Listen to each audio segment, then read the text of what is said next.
Today I'm one of your co-hosts. My name is Marlo Brooks, and I am joined by Yvette Hello, Relles. everyone. Hello.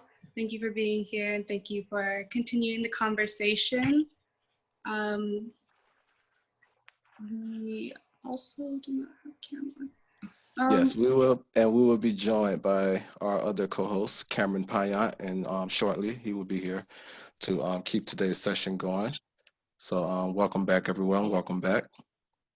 So we are back on conversations on race and policing, and we staff, faculty, and students here at CSUSB, as well as community figures and leaders, come together weekly to just take a quick temp check on how everyone's doing, talk about our history, and to answer questions many of us may have in these trying times of racial injustice and social biases and things of such. So as we start today's program on race and policing, before we get into our introductions, I always like to start off our program with giving CSUSB's land acknowledgement, which is a acknowledgement of the ground that CSUSB sits on, and our relations to our tribal counterparts as well. So we recognize that CSUSB sits on the territory and ancestral land of the San Manuel Band of Mission Indians.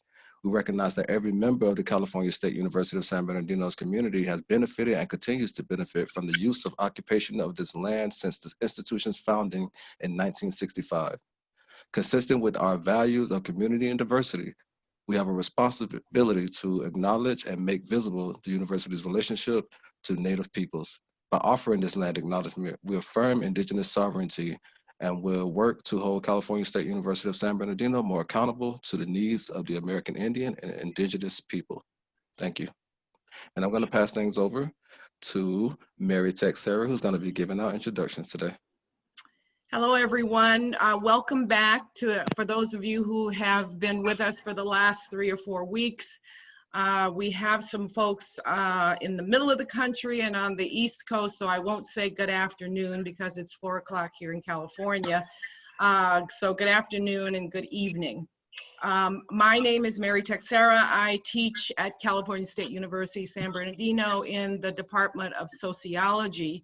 And I am very, very happy to introduce our all-community panel. We have one person who's going to bridge the gap between the university and the community, but our first guest is Don Griggs, who is a counsel and historian of a very, very influential group in our community called the Westside Action Group. And he is joined by the president of that group, and that is Stan Futch of the Westside Action Group. And our second half of the panel belongs to Gwen Dowdy-Rodgers, who is the president of the San Bernardino City Unified School District Board of Education. That's a mouthful. Welcome, Gwen. And that person who is bridging the gap between the university and the school board is Elsa Valdez. Dr. Elsa Valdez is a professor of sociology here at Cal State San Bernardino. But more importantly, for this particular session, Dr. Valdez was a member of the school board for 11 years when she was while she was still a professor here at Cal State. So we've got the inside and the outside views of what is going on in our community as well as in our schools. And so we are very, very happy and excited about this particular panel discussion. So if Mr. Griggs, if you would like to begin, we would really appreciate it. Thank you so much, and thank you for having me. Again, I'm Don Griggs. I live here. I live in Rialto. I've been in residence of the Inland Empire for over 50 some odd years. So I'm happy to be with you. I will be speaking on behalf of an organization called the Westside Action Group. It's an organization that has been effective and started almost 50 years ago, so 48 years, I believe. Now, I'll be as brief as I can, trying to cover some of the things that we've done in the 50 years that we've been together, and it's been a steady 50 years. We've been together, and we meet every Monday. We've been doing it for 50, well, not 50 years, I'm saying it's 40-something odd years, almost 50. So we're a grassroots organization, and I'll give you a quick overview, and I won't go into too much detail because I could take up an hour. But I will tell you how we started. Back in the 60s, late 60s, when some of you are familiar with this area, it's a high school called Cajon High School.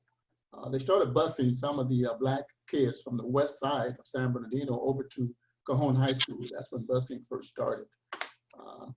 Those kids were met with a lot of hostility, of course. The kids were calling them names. They were standing outside the bus and doing some things that were just pretty aggravating and frightening to a lot of the black students. So what had happened, the kids would go home, of course, and they would tell their parents what they were going through. So the mothers of the kids and of the community got together, and they started what they called the League of Mothers. And they started meeting with the kids at the school. And when the mothers were there, they started being harassed, and then the rock throwing started, as long with the bullying and name calling. And so the men, the fathers of the kids and the men got involved, and they went up to the school. And as they went up, some of the bullying and rock throwing seemed to cease, because the men were very vocal with their meaning and what they were there for. So that's really what started the Westside Action Group. Because of the men, we decided that the West Side, they needed to get some type of order to the political and the educational system of the West Side, because it wasn't including anyone of color. So they started the West Side Political Action Group. That's how it started. West Side Political Action Group. And we got political with it at first. We were able to get the first black on the school board here, John Woods. We were able to get a first black councilman, I think it was Norris Gregory. We're all for the west side of San Bernardino. And the West Side Action Group was active in getting those people elected. And they were members of our organization. The first president of West Side Action Group was a gentleman named Bob Parker. Bob was a businessman. He owned a shoe business on the west side. It was called Bob's Bargain Shoes. And some of you that know the area, it was on Mount Vernon Street, just across between 16th Street, just north of 16th Street. There's a little shopping center there. Bob had a store there. And Bob was very vocal in what was going on his side of town and wanted to start the West Side Action Group. And he was our founder and president. Bob served us for 7 or 8 years with the organization. And we were very instrumental in getting not only educational people elected, but also in opening businesses on the West Side. And we became a step up when there were problems on the West Side, or there were problems with any organization, whether you were involved with the city, the state, the county, or whatever organization or job you had that you were having problems with, they found their way to the West Side Action Group. And we stepped in and defended those that needed defending. We've met with everyone that you could speak of that come into our area, from assemblymen to senators, to congressmen, to our mayors, and then maybe CEOs of some companies. And that still goes on today as I speak. And we shortened the political end of it. We became just WAG, WAG. We dropped out of the political area. Not that we're out of it, we just dropped that off of our name because it confused some people. They thought we were all about politics, and we were about the community, not just politics.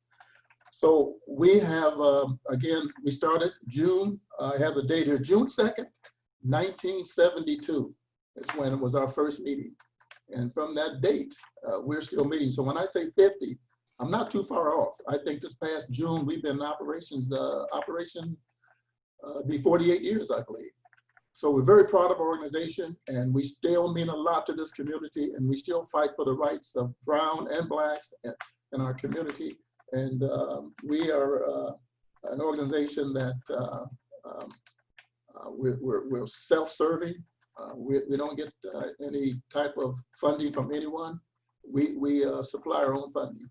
So I could go on for quite a while speaking about our organization, but I know our president is here and he might have some things he'd like to say. I would also let you know that after our president, Bob Parker, was there about 7 years or so, I was vice president back then. I was the first vice president of Westside Action Group. And our president at the time, Bob, who's now deceased, we have a fund in his name that we give out a scholarship in Bob's name. But he called me Heartbeat because, as you know, a heartbeat is just a heartbeat away from the presidency. So he always called me Heartbeat all those years. So when Bob decided that the area was, he had done not the best he could, but he thought that maybe he should pass that baton on. And I took it over, and I was president of the organization, I think, for 2 or 3 terms. But very, very proud of what we've done, very proud of our work in the community. And also we work with the college up there, and I'm sure that a lot of the instructors, as well as the president of the college, is familiar with our organization. So I'll pass that baton on to Mr. Stan, if he's available to maybe carry on, if there's any questions that I could add to what I've said. After all, I said it's 48 years that we've been in operation. A lot of water's passed out of that bridge since then. So I would have some comments if there's anything that maybe not answered concerning the things that we've done and things that we do in the community. So thank you for giving us the time, and I'll pass that on to Mr. Futch. Thank you, Mr. Griggs. What a wonderful 50 years or almost 50 years you all have been engaged in, and indeed we will be asking more questions at the end of the commentary from each of our participants. But I just have to say this is a really, really good example of organizing. You all changed the politics in San Bernardino, you changed the schools in San Bernardino for the better. So we thank you for your service. Thank you. You're welcome. Mr. Futch, you there? Oh, Mr. Futch. I'm here. Hi there. How are you? Good, thank you. My name is Stan Futch, and I am a transplant from Riverside. I did 34 years with the Riverside Fire Department, and then the brothers over in the Westside Action Group grabbed me and pulled me over into San Bernardino. So I worked my way up the ranks like Don did, and then became the president. WAG is very active in the community, and most of the activity we do is quietly, behind closed doors, knocking on back doors, and making things happen. I'm going to get to the subject matter right away, because one of the things that WAG did is WAG was instrumental in getting Carter High School named after Amina Carter. And we put her name on the ballot, we pushed for her, and the community fought for it, and she got the school named after her. And that brings me to what I want to talk about, and that is policing in schools. 2 years ago, Don and I got a call. It was the last day of school. And the day before, Carter High School had a fight. Bunch of 2 girls were fighting over a guy, and it escalated. And the security that they have is not policing, it's just security on campus. They felt overwhelmed, so the security guy called 911. What ended up happening is 8 police cars, a helicopter, all came down on the school. One of the officers was carrying a shotgun. And these are high school students.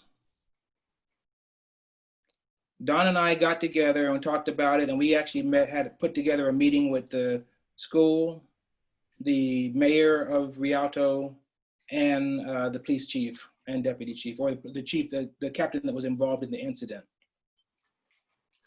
One of the things I gotta say is, a principal of a school is in charge of that school, and those students are under her care. When the outside law enforcement comes in, they are not gonna allow you to have control of their scene. So the minute that they were called in, they took charge of the entire campus. I am for policing at schools, and I'll tell you why. There's a relationship that develops on the first day a student goes into school, and that's usually a greeting by the officer that's involved at the school. And I know at San Bernardino Unified School District, we are kind of lucky because we have a African-American chief, Joe Polino. And Joe says he encourages his officers to get to know the students. That makes a huge difference as far as I'm concerned, because when other law enforcement comes onto your campus, they don't know anybody. They know the law. And whatever they need to do to enforce the law is what they do. However, a campus officer, he might know you by name. He might know that you are a troublemaker or you are a good guy. Either way, he has a relationship with you and has developed a relationship with you. I think that's so important. Value peace. Good morning. How are you doing today? All those things that on-campus officer can say to a student each and every day when he sees him. Years ago when I was in school, the only person that was Black, well, there were two Black, one Black teacher and the custodian. And when I was wandering around campus, not in class, the custodian would say, "Hey, Stan, how come you're not in class?" And I would look at him and I'd run to class because he was on top of me, boy, he stayed on me. And this individual ended up being a principal of a high school. He worked his way through college, got his degree, became a teacher, became a vice principal, and became a principal. And I just saw him a couple of weeks ago, and I was so proud of him because he worked his way up the ladder. One of the things that happens is, if there's an administrative issue on campus, law enforcement doesn't need to be involved. One of the problems is when you don't have a police department, people get, like the security guy at Rialto, he got overwhelmed. And that day, the principal wasn't on campus. Had she been on campus, he could have went to her and she'd have made the decision, but she wasn't on campus. He panicked, dialed 911, and that's what happened. I think the biggest thing that an on-campus officer has is he has investment. He's invested in the students. He's invested in the campus. He knows students. He knows the campus. He has an investment where the outside officers don't. So if you do away with on-campus policing, what you're doing is you're allowing law enforcement to come into your campus and do what they may. And believe me, when they come on campus, they take control. It's their scene and they take control. So you need to be aware of that when you decide you want to do away with your police officers. One of the things a police officer does that on-duty officers don't do is police officers come in, and you've seen it many times on TV, many times on shows, how the officer comes in and he starts yelling, hands up, get on the floor, all the things they yell, they scream at the top of their lungs. Campus police are opposite. They try their best to de-escalate the incident because that's their job. Their job is to keep that campus quiet and comfortable for those students.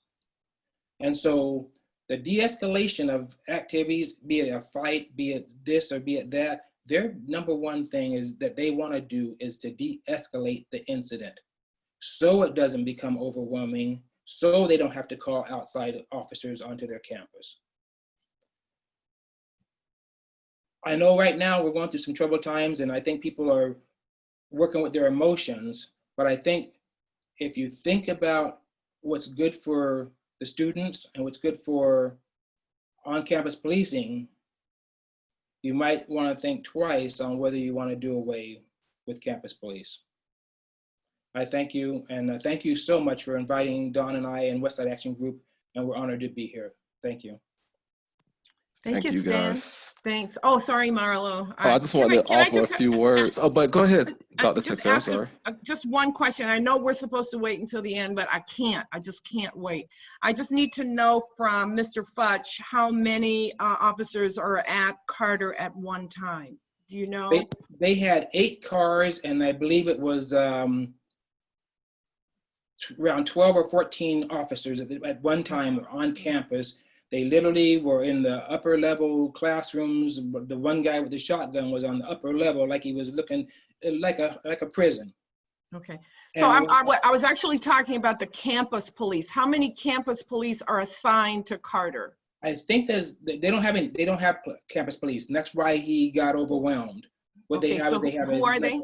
a security type of thing where these several people are there, but they're not sworn or anything like that. And that sometimes causes problems in itself.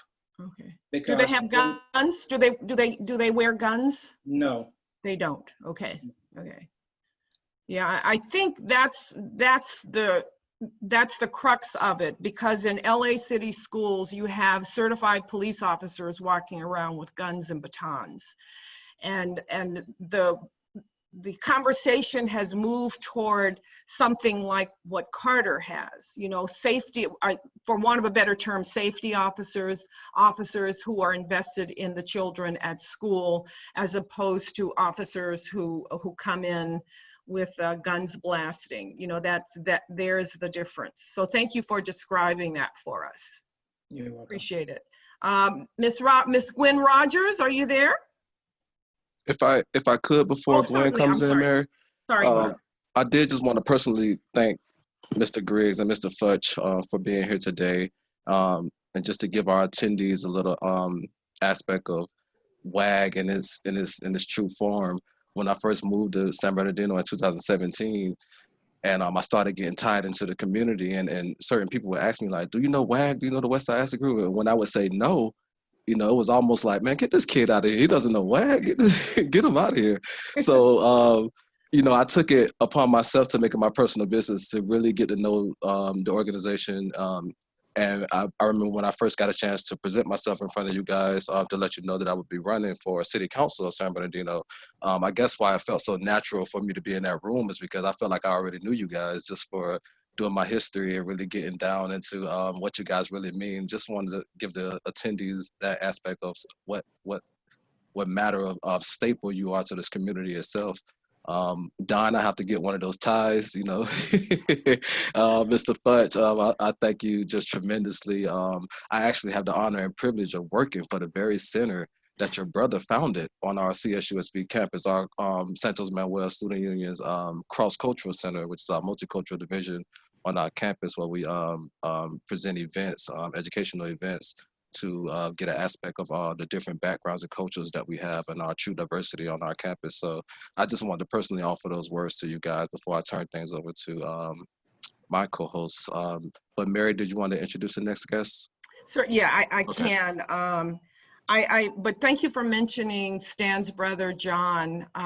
John should have a statue at Cal State San Bernardino in the student union, because he was very, very instrumental in getting grants for us to improve the student union, and of course the cross-cultural center. But so Stan, it must be in the DNA, I guess. I don't know, but you all have just been fantastic in the Riverside, San Bernardino, in the Inland Empire, shall we say.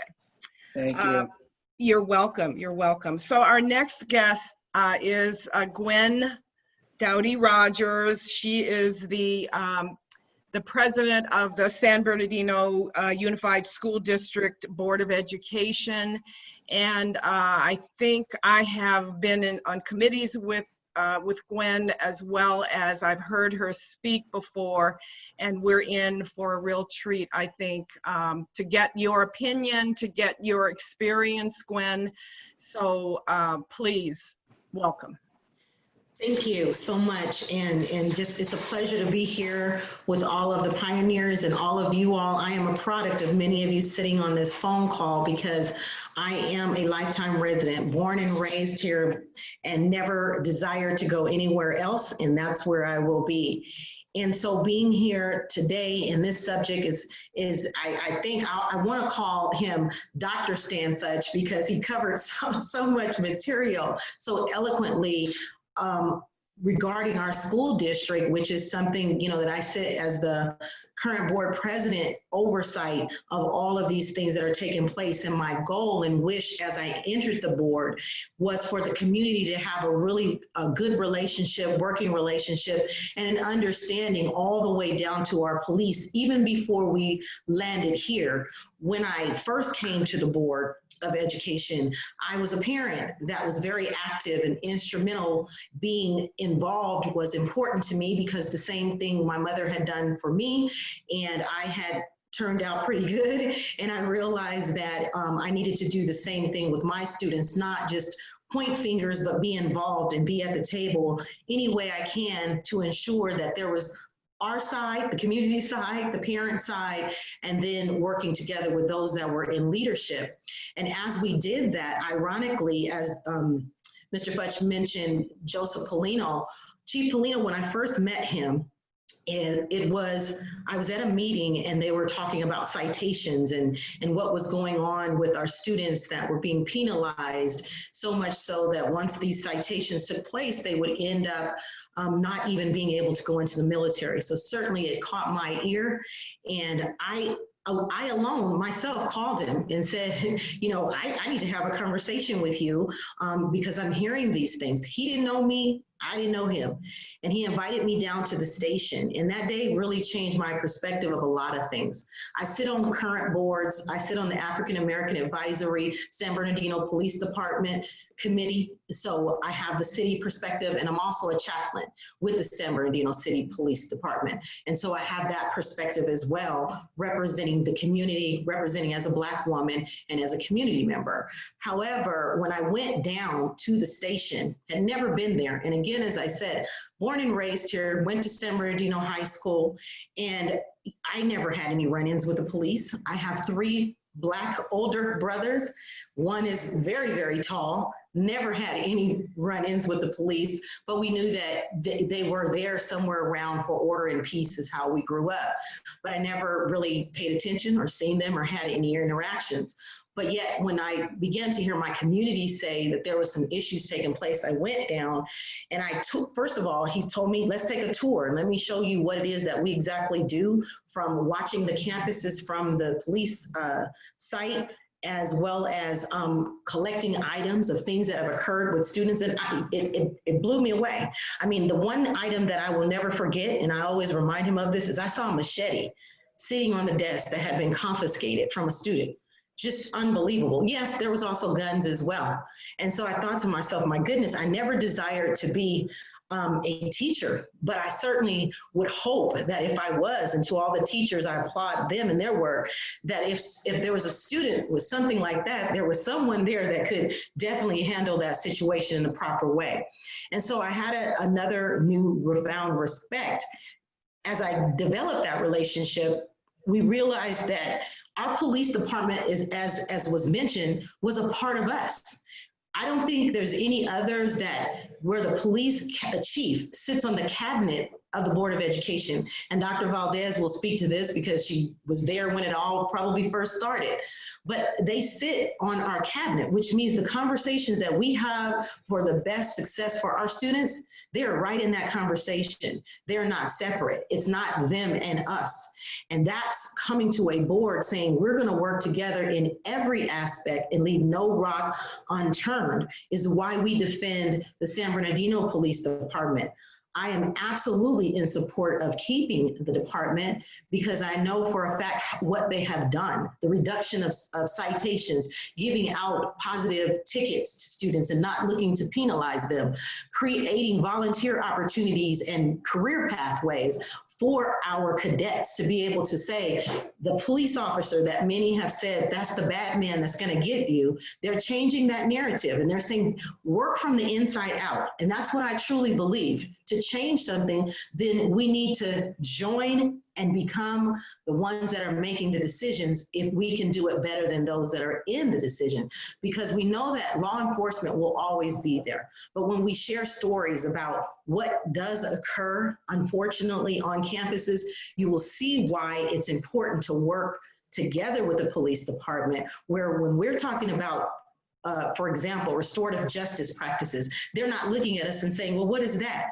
What does that have to do with being a police officer? It absolutely has everything to do with it, because you need to understand that we have put in place youth court. Youth court is where volunteers and students are working together to restore someone that made a mistake. None of us on this call is perfect, and none of us have not made mistakes. And certainly we don't want to take a situation and just penalize a student for life. So these are the conversations that we continue to have with our law enforcement. We let them know positive behavior interventions. That's where they come with their positive tickets, because they're looking through the positive lens. They are on our campuses, but they're not walking around as though it's a war zone, looking to intimidate or cause hurt or harm to anyone. Why? Again, because the governing board do have their eye and their pulse on what they're doing. But we do know that we have a group of men, which I recently found out, which was just astounding. 75% of our police officers that are part of the San Bernardino City Unified School District live here and grew up here. So when they understand the grounds and the place of where they lived and where they have been passionate enough to stay, it's a huge difference. And so we're unique in a lot of ways, but I do believe that many of those practices are the practices that need to be used across the board. We have to change. We have to get individuals in the pipeline so that they can make those changes that need to be changed. And those are pretty much the things I wanted to chime in on. Thank you, thank you. And we will certainly get back to you, Gwen, in terms of, because you and I were on a panel a few months ago, maybe it was more than that, about the school to prison pipeline. Absolutely. A term that we have not used today, but it has certainly been on my mind, and I know Elsa Valdez and I have had many conversations about it, and I think Elsa was also on that committee. So with that kind of lame introduction, Dr. Elsa Valdez. Yeah, I'm going to be taking a slightly different position on the issue of school policing. Some of it probably has to do with my background in terms of having taught for almost 30 years at Cal State, and you know, being familiar with the literature, the studies that have been done on the effects of school policing on student academic achievement and so forth.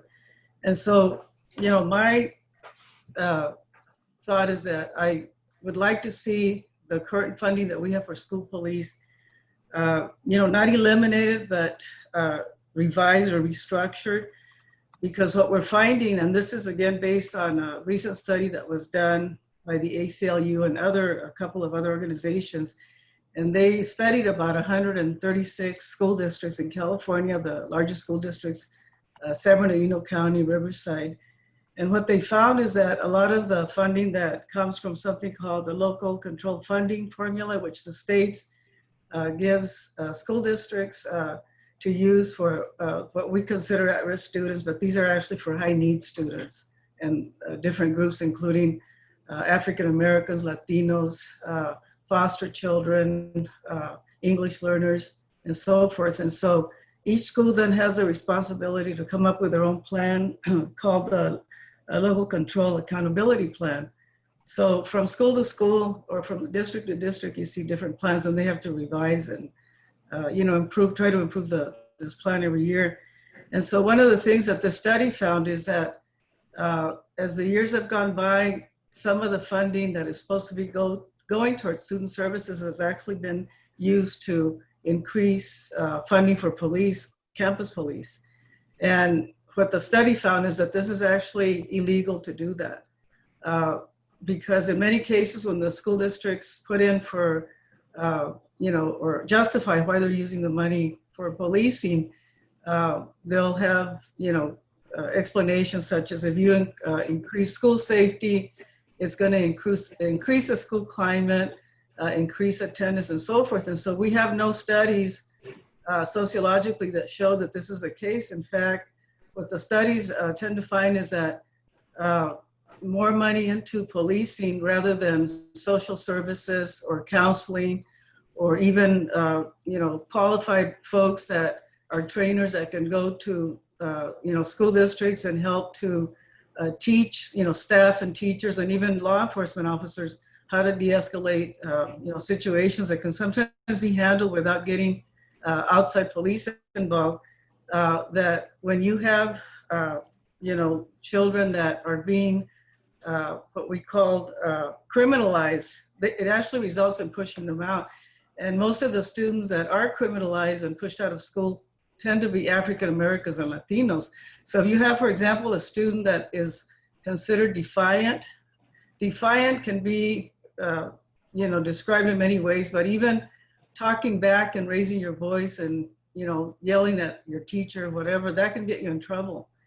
And so depending on, how well the school officers know the students, remember that if you take, for example, Cajon High School here locally where I live, you've got about 3,000 students. And the number of officers that we have assigned to that school don't have the time to learn the names or know, that number of students as well as they would if it was a much smaller school. So that's one of the issues again, is that as hard as officers try to understand the community that they're serving, in many cases, there's more students than officers. And so it can be a very overwhelming situation if you have a fight or other issues going on. And so again, what this study found is that, the school districts, including Riverside and San Bernardino, the school that had the biggest issues with the way the funding was used was actually Fontana School District.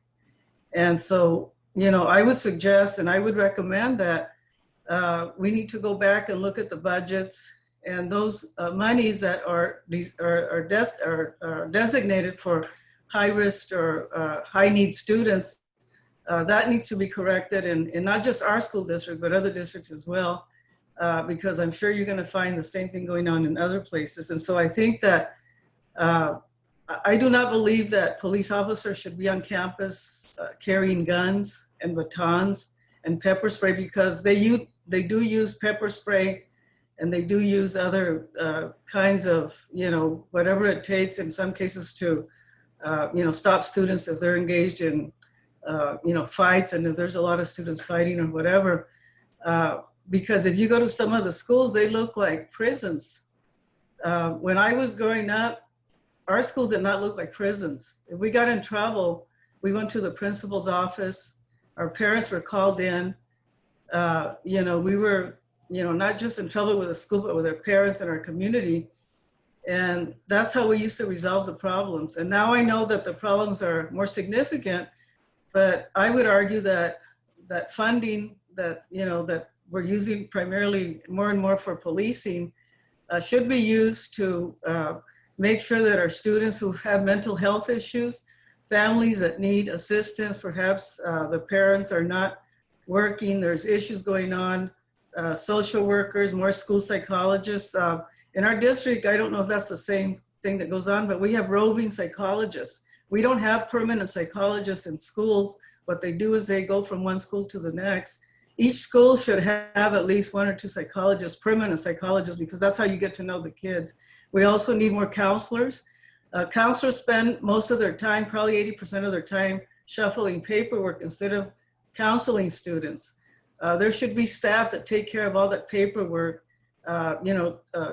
choosing classes or whatever. Counselors should have the job of working with a student one-on-one, communicating with the parents or finding resources that that family might need. And school counselors, if you talk to, the majority that work in any district, they'll tell you that most of their time is spent shuffling, filling out paperwork. When students come in for counseling, they, have 5 minutes, if at all, because they have such a heavy workload that they can't spend a lot of time doing what their title says, counseling. So, my position is that guns and batons and pepper spray have no business on school grounds. We need to rethink and improve what we're doing with our students instead of criminalizing them and, working with them so that we can get them back on track and help them to achieve academically.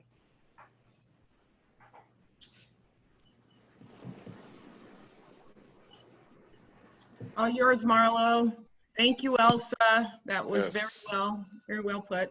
Thank you, Elsa. Thank you, Doctor. That was just amazing. And before I even get into my spiel, I do want to give my I do want to say welcome to our other co-host, Kameron Pyant, who just came in, and give my other co-host a chance to speak and reflect on today's topics. But right before I do that, just thank you all for being here. And as I talk to the attendees as well, remind you that we have a Q&A section at the bottom of your screen. If you have any questions for any of our panelists or anything that's going on socially or anything, you may put them down in there just so we can get any aspects and remind you that it's the reason why we convene here weekly is to, if you don't know what side of the fence you stand on certain controversial issues and things like that, you get aspects from different sides to see how we can grasp that, and as well as get questions answers for things that may go on in your community. You're not sure how to handle it and things like that. So I want to remind you to hit that Q&A button, ask any questions you may want, or if you just want to give a comment to any of our panelists today, you can do that as well. And I'm gonna pass the floor over to our co-host, Yvette. Thank you all again for to the panelists for joining us and for contributing in this conversation. Specifically, I wanted to say to Stan Futch and Don Griggs, thank you for your contribution to this community. We recently had District Representative Michael Townsend speaking to our student body about the importance of mentorship in the Black community. And to everyone who's been presenting on this panel, thank you for the constantly having a cohesive philosophy. Wherever your differences may be, you have a cohesive philosophy about maintaining and bettering the position of this community. So thank you for contributing to the elevation of this community. Thank you for the conversation. Kameron, are you there? Any words from you today? Yeah, what's up, Marlo? I just want to also say pretty much the same thing as everybody else. I agree with everybody that has been speaking. I appreciate everybody for the conversation. I'm happy to see that it's continuing and we're getting more in depth into just exactly what we need to do in our communities to better them.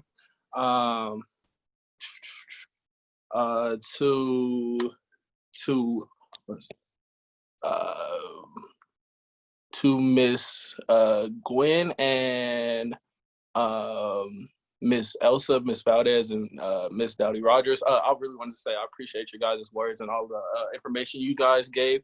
I actually was thinking about a lot of this pretty much this upcoming week because being that Gwen, how you were talking about how San Bernardino, those San Bernardino police officers, they pretty much grew up in the area, that would make you think that they would be more aware of like the people that they're policing, and that would change the narrative of how people will respond to police, how the police will respond to the people of San Bernardino. And I'm not sure exactly how that relationship is. I don't think it's necessarily as good as it could be. Right now, I'm trying to do things in Rancho Cucamonga, and we're trying to talk to all these different people, try to get to all these different city council meetings, and figure out which ways we can fix our police departments. And like Rancho PD, they don't wear body cams, so we're trying to sign petitions to make them wear body cams. But it's like, how many times do we have to sign this petition, or how many people do we need on this petition in order to get it approved? And then also how Ms. Valdez, you were talking about like the funding and everything that goes into the PD. Like Rancho PD gets over like $100 million in funding, and it's like just exactly like you were saying. The let's just say minority students, let's just say people that are oppressed, they're in locations to where they don't have any assets. They don't they have to go out and pretty much find all these different things like counseling, good counselors and stuff like that. We can't just say counseling, because I feel like a lot of the people that are in those areas and that are counseling, they do it by the book, and they do it by the book for every student, when every student is different. Every student is going through a different problem. So it's like, we need counselors in those impoverished neighborhoods that actually care about each student and each thing that they're going through. We need teachers that actually care about each student and what they're going through. Like, I feel like a lot of the stuff has been a lot like curriculum based, and that's the only thing that people need for qualifications. Can you teach this curriculum? Can you do this? But it's also like, where are you putting these teachers, and where are you putting these counselors in these, like, why are you putting them in these impoverished neighborhoods to only give them a bare minimum of what the world is going to be, like? Because once you graduate high school, it's the real world. It's the real world of like from the beginning, but it's just like, once you graduate high school, then it's like everything you're going to open your eyes to. And I feel like there isn't enough preparation, especially for minority students and students that are oppressed. There isn't enough preparation to get them to know what they're getting into. So I feel like we do need to work out a lot of these different problems. I love the conversation. I love us like reaching out to each other and trying to figure out, or well, not trying to figure out, but well, that's like what we're doing. But I feel like we're just having more of a conversation back and forth about what we need to do, what could be done and stuff like that, what we're doing. But it's like, let's get into the action. Well said, Mr. Pyant. Right before we get into Q, and thank you, Cam, for that. Right before we get into Q&As, I had a question myself, but I'm not able to post the Q&As for our attendees, but I will ask that soon. But we did have a question that came in from one of our history professors at CSUSB, Mr. Mark Robinson, and it was a question to all of our panelists, and anyone can answer. Any of our panelists can answer if they would like. So he wanted to know what each of you thought that or think that the priorities that activists, concerned community members, etc., should concern themselves about. What are priorities for reform at this time in your views? What should they be concerned about?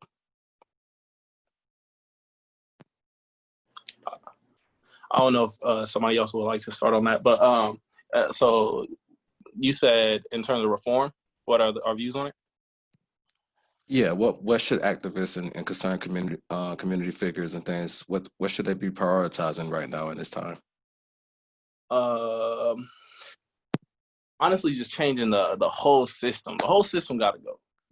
We try to work with the system, we try to work within the system, and we always, end up the butt of it. And it's just like, I don't know. It's so many. Racism is instilled into this world, like to the point where it's like everywhere you look, you will find it. So it's in terms of, I feel like the police are like, people are mad about the word choice of defunding them and stuff like that. Like, what do? You defund them, then who's going to save you? What about the criminals and all this other stuff? The problem is right now the police aren't policing our communities off a criminal level, off of criminal activity. They're policing us off of ethnicity. They're policing us off of where they are on like geographically, if they're above the state line or below the train tracks or below it. Like, I feel like that's how they're policing us, because it's like they're in terms of it, it's quite frank, I would consider it harassment.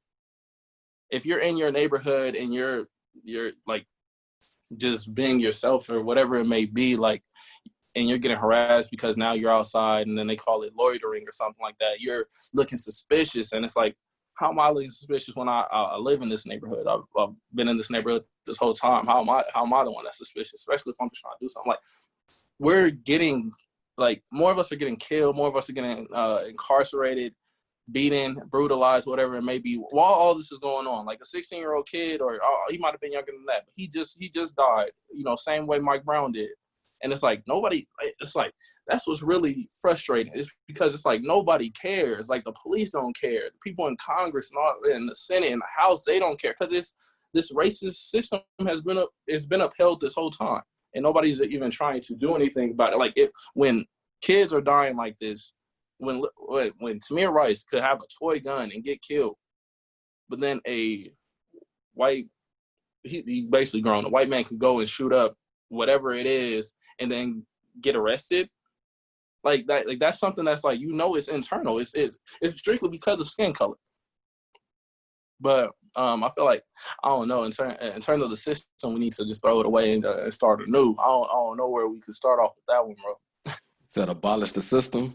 Abolish it all. Any other panelists would like to speak on what priorities they think activists? I'll address the question. I think we need to stay focused. Okay, I think yeah. the focus needs to stay on me as a Black man, don't want to be profiled, don't want to be beat up, and definitely doesn't want to be killed. So I think we need to focus on that. I don't care about a statue. A statue can't kill me. I don't care about a base name. That can't kill me. What can kill me is an officer that has been trained improperly, putting his foot on my neck and killing me. Gwen, Dowdy-Rodgers said that her brother's a big guy and never had any run-in with the law. He's a lucky individual. Mm-hmm. As a firefighter, I can't tell you how many times me pulling out that firefighter badge saved my rear end. So personally, for me, I want to see law enforcement's training. You talk about eliminating it, that's what you want to eliminate, because obviously the training is wrong. When you're teaching people chokeholds and you're teaching people how to literally kill and how to profile and why are you in my neighborhood, those things need to change. So the academy and all their training need to stop right now and be revisited. And the revisiting is everybody's equal. I want, as a Black man, my brother says to me, he says, when he goes into a store, he tells the guy behind the counter, I want the white boy deal. That's what I want. I want people to treat me like a human being. Thank you. And I also want to add to that, and thank you, Cameron, because I hear your passion. I have two sons, one that just came back from Morehouse and one, you know, is still in college as well, both African-American males. And thanks to Cal State and the young men there, definitely did some mentoring towards them. So I'm grateful. But I also know when I'm sitting in the position that I am and trying to figure out the same thing that you're mentioning and don't want to sit in meetings and just talk about it, but take action. But what I have seen is when we go after policies versus, you know, you can get rid of one person, but there's 10 others just like them. And there's nothing to point to say why it's different from this one or that one. What I've asked the San Bernardino PD as of currently right now, what is your policy on racism? And I want to see it. What is it on discrimination? Because it's probably old as I don't know what. So I'm waiting to look at that next week.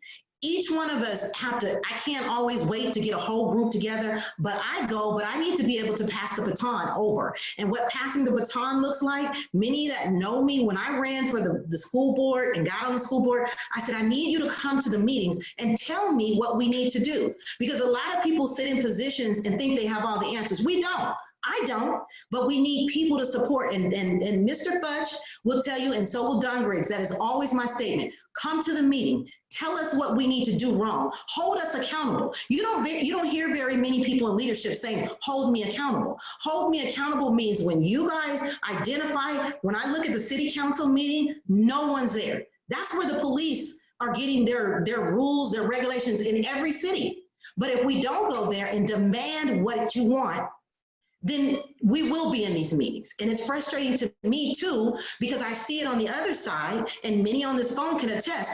People come to the school board and they say what they want. And as Elsa Valdez said, we are looking at that budget from day one when they came and said, this looks like that, because I'm a person of integrity and I'm not, and transparency. If we're going in the wrong direction, I'm going to pull us back to where we need to go. And that's what we're doing, even with that, looking at the budget. Where can we align? We just did it 2 weeks ago, and we will continue to do it until we get it right. So it's not about, no, we can't. You demand what you want, and you want the change, but that's just a cliche. You got to stand flat-footed in the face of those that have the leadership positions and say, I want this policy change, and you don't move until it's changed. They're banking on us right now to stop. And I'm so glad that people are saying, oh, this will keep going, whether it's the churches, whether it's the school, whether it's the young people, whether it's the old people. You got to continue the pressure. When you don't continue the pressure, we go on to the next subject.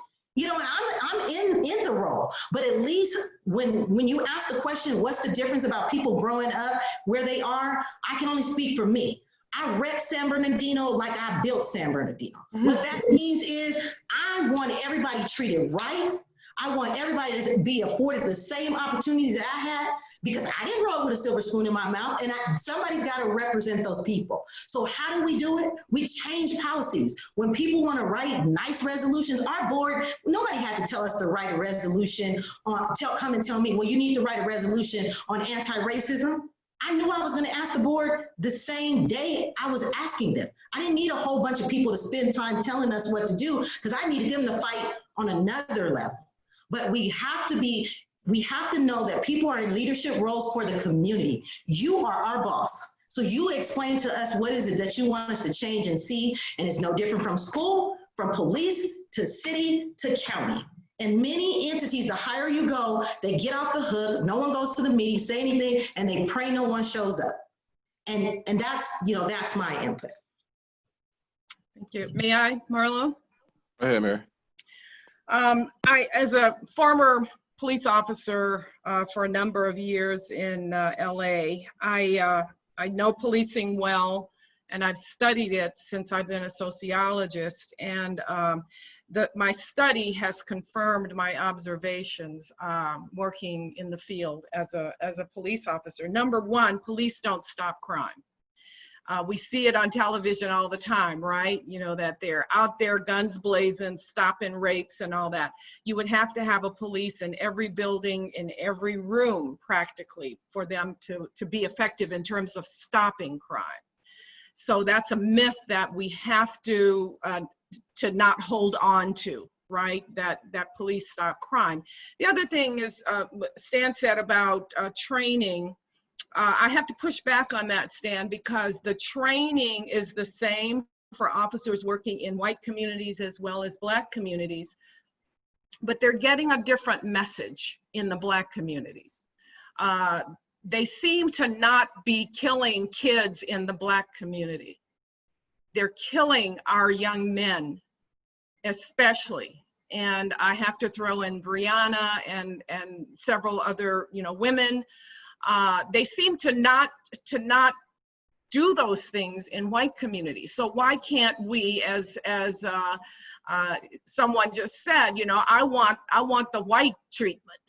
I want to be treated like a white person, where I can send my kid out and walk down the street, and I know that he is going to be protected, not harassed, not stopped. I often tell my students a story about my husband as a 19-year-old, and some of you who are from the 60s and 70s, you know what those Rivieras look like. He had a brand new Riviera car, and he gets out of, goes in his car to go to a party in Hollywood, which is about 10 miles away. So he's going to take surface streets because he wants to style, right? He wants to go slow down those surface streets. He is stopped by LAPD 3 times before he makes the party. And he's so disgusted. And one time they actually took all the seats out of his car, sitting him on the curb. So he's so disgusted, he goes back home. And that is the treatment that our kids have learned to accept.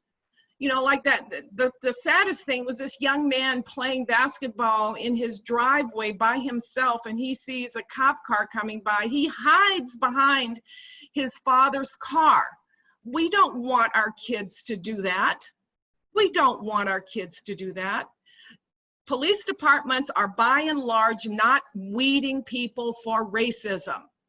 They're and for violence. They're weeding them, you know, did you use drugs? I have a really good acquaintance, I will say, who was going for LA Sheriff's Department, and she was, you know, she had gone through all the testing, everything, and you know, these tests that they give to see if you have anything in your background. And she did not pass.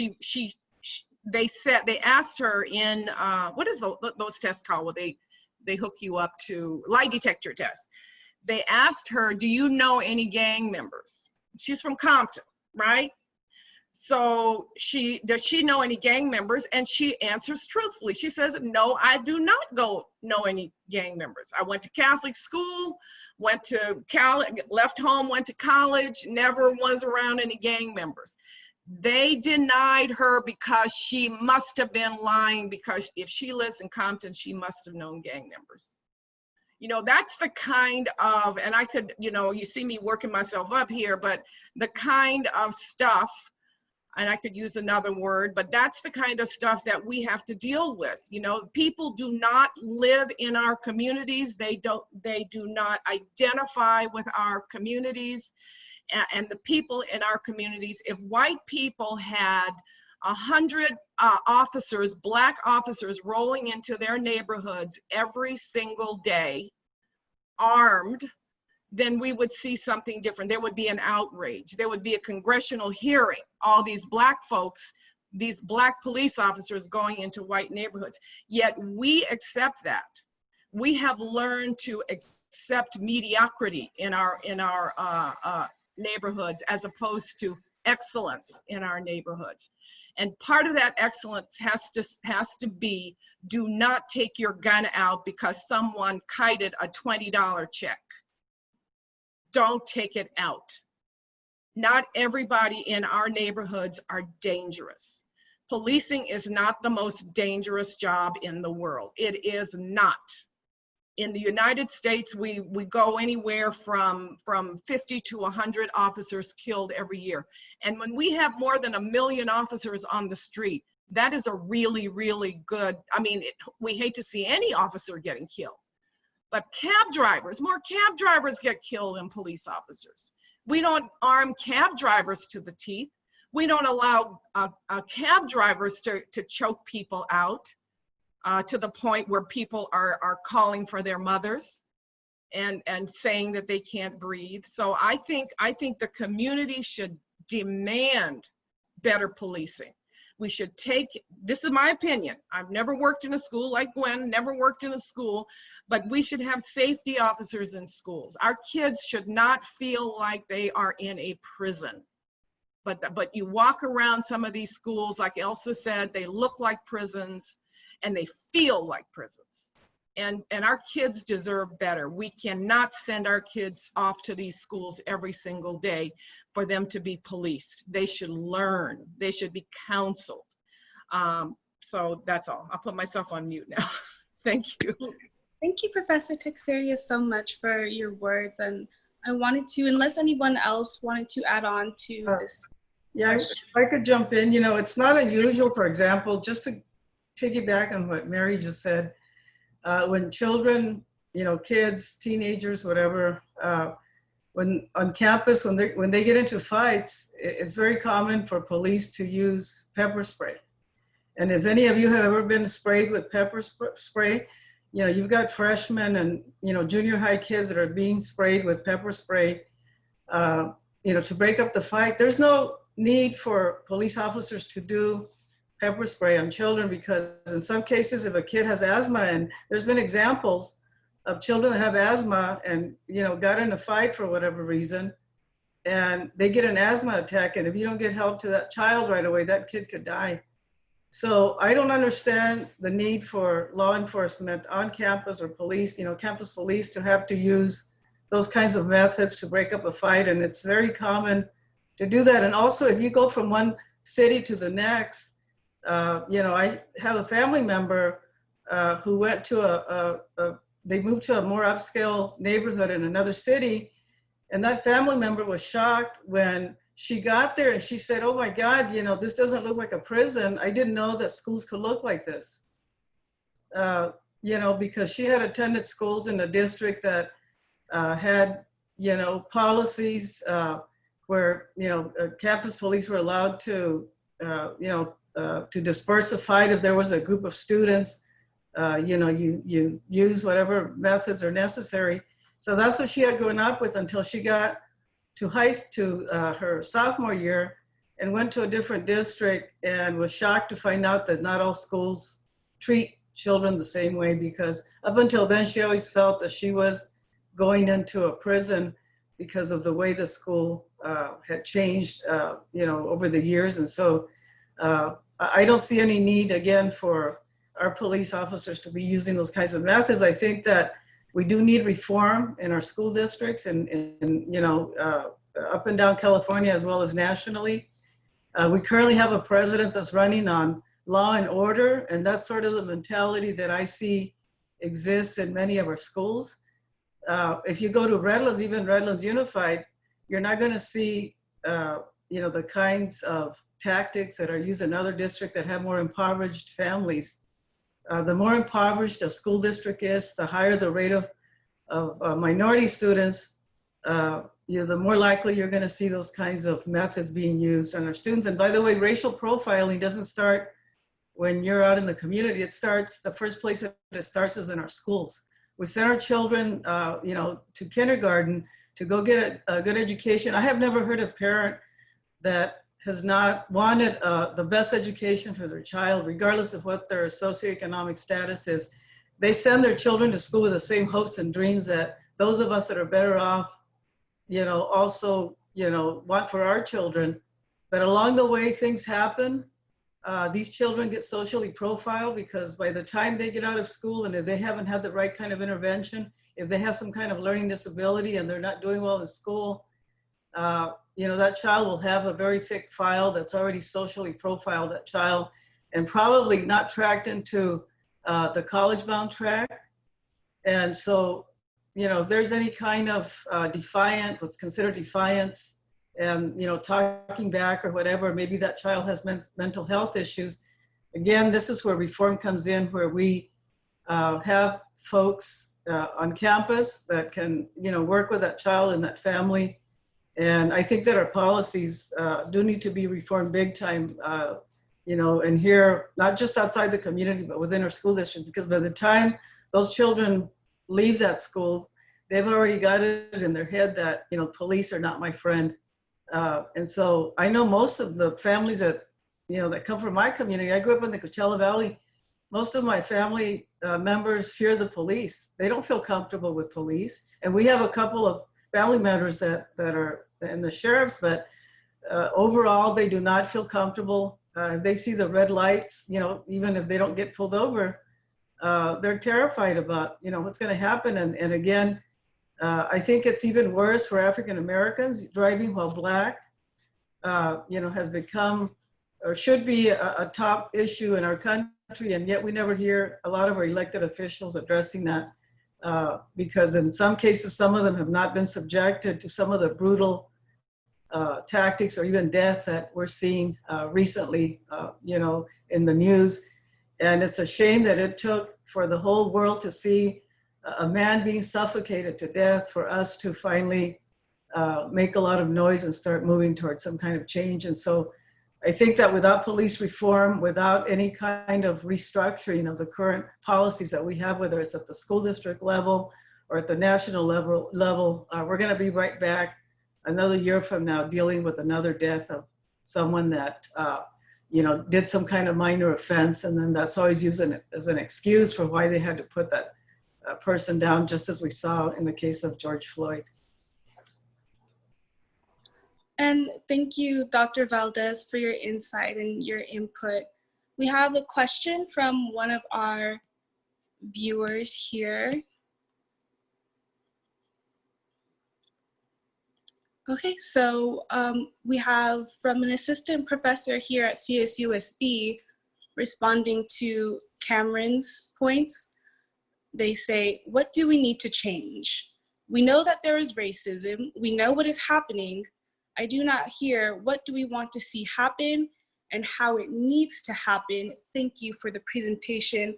I would, before I do pass it off to you all to answer, like to say to this question, maybe you did not hear what we need and what we demand in this conversation, but I will say to anyone else who does posit this question, because it does come up a lot, if you were there for the other discussions, and I don't mean in the last 2 weeks, I mean in the last 400 years, if you were there for the other discussions, and if you were paying attention to each of those conversations, I guarantee you that you did hear what we need, what we wanted, how to change the system, how we want you to change the system to benefit us, to benefit you, to benefit our community, if you were there for the discussion, if you were listening. But please answer. I wasn't there, unfortunately, I'm sorry. And I'm sure you guys have made a lot of headway, but I will, again, for me, it is policies. And even to what Professor Texeira had also said, policies meaning also application, screenings, those type of things are a beginning as how you change internally. Externally, you continue the voice, but when you start to attack policies as well as attack jobs, people begin to listen, and those define the changes comes from conversations like this. What do we all agree is the first thing that needs to be changed? I heard Ms. Texeira say it. Well, the screening process, we've had that in other aspects where it eliminates good folk from getting in on the inside. So that's just one thing that I would like to add to the conversation. Could I have a word? Yes, please. Okay, I need to say a few things about Kameron and Marlo. Kameron, I felt his passion as to what's going on in his life. I've been there as a young man. So I just want to speak to him and his generation as to my generation. I'm well over the generation that's going on now, but some of the things he's experienced, I experienced, we experienced. I'm originally from the Midwest, Iowa, as you well would not think, but that's where I was born and raised. And I experienced it back there. Not as much as I did when I came to California. But I joined the Marine Corps at an early age, at 18. I joined the Marine Corps. Before I joined the Marine Corps, I was in my teenage years back in Iowa.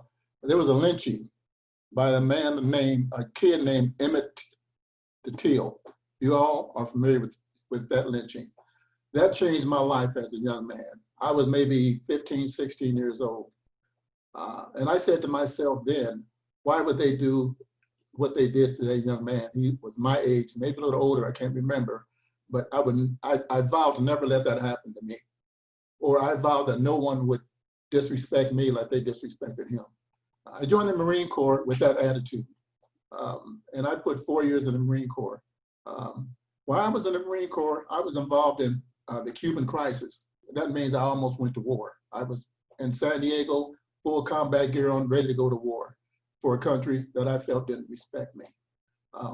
Went overseas. When I was overseas, President Kennedy was assassinated. Again, we were on base, full military combat gear on, ready to go wherever they might send us, to any country they may felt we needed to go, for a country that I felt was disrespecting me.